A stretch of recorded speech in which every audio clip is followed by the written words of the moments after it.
Bismillahirrahmanirrahim. Assalamualaikum warahmatullahi wabarakatuh. Allahumma sholli ala sayyidina Muhammad wa ala ali sayyidina Muhammad. Jumpa lagi bersama saya Mang Ibe Salahuddin di channel berbagi cara budidaya ikan lele step by step. Semua dibagikan sesuai fakta, tanpa rekayasa, tanpa rahasia.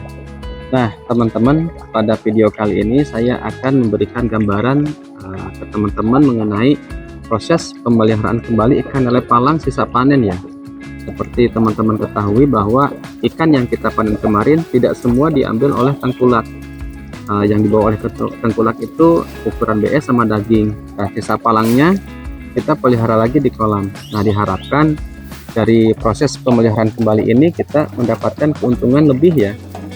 Nah, seperti teman-teman ketahui bahwa keuntungan yang kita peroleh dari hasil panen kemarin itu belum kita dapatkan 100% ya teman-teman, karena ada sebagian keuntungan yang tertahan di ikan palang ini. Nah, jumlah besar kecilnya keuntungan itu tergantung dengan banyak sedikitnya ikan palang yang kita pelihara lagi teman-teman. Kalau ikan palangnya yang kita pelihara banyak, artinya keuntungan yang tertahan itu juga banyak.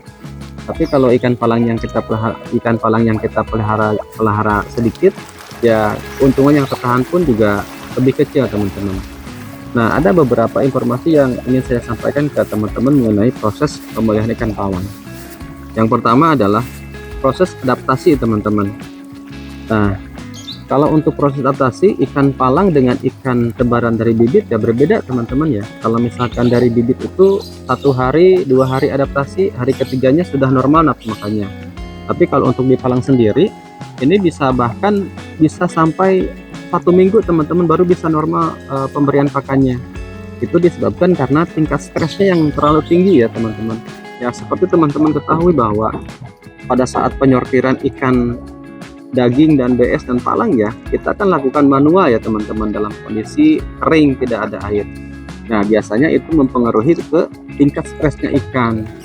Nah karena proses sortir itu mengakibatkan stresnya ikan itu lebih lama. Nah ini akan berhubungan dengan waktu adaptasinya. Nah yang kedua teman-teman mengenai FCR. Nah perlu teman-teman ketahui bahwa pemeliharaan ikan palang dengan pemeliharaan ikan dari bibit itu FCR-nya berbeda teman-teman. Kalau dari bibit itu kita bisa tembus FCR itu kan di atas 90% ya, seperti yang kemarin kita dapatkan 94%. Nah kalau di palang sendiri paling jago, paling bagus FCR yang kita dapatkan itu 88% teman-teman. Saya pernah mengalaminya. Bahkan kalau misalkan lagi jelek ya di bawah 70% gitu. Nah makanya kalau berbicara masalah FCR ya kita berbicara masalah proses adaptasi, waktu adaptasi dan pemberian pakannya. Kalau misalkan proses adaptasinya cepat di bawah 3 hari, nah biasanya FCR-nya bagus teman-teman. Tapi kalau misalkan proses adaptasinya lebih dari 3 hari atau bahkan sampai 1 minggu, nah biasanya FCR-nya itu kurang bagus. Nah ini yang menjadi kunci berapa banyak keuntungan yang kita bisa hasilkan dari satu siklus pemeliharaan. Nah langkah apa saja yang bisa kita lakukan agar ikannya tetap sehat dan FCR-nya tidak jelek-jelek amat ya.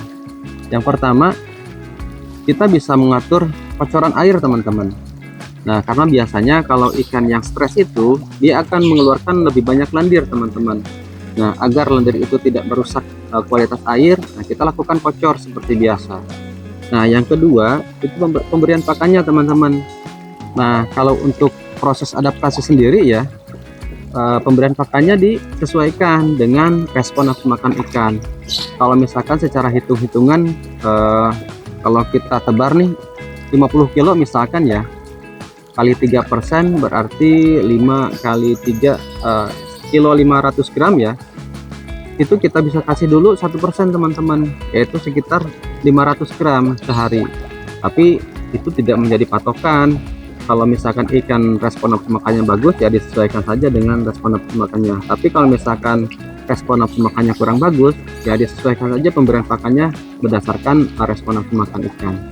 Nah itulah cara yang saya lakukan agar ikannya tidak sakit, ikannya tidak ada yang tidak banyak yang mati, agar pada proses panen berikutnya ini kita bisa lebih maksimal lagi keuntungannya. Nah, untuk video masalah pemeliharaan ikan palang saya rasa cukup ya.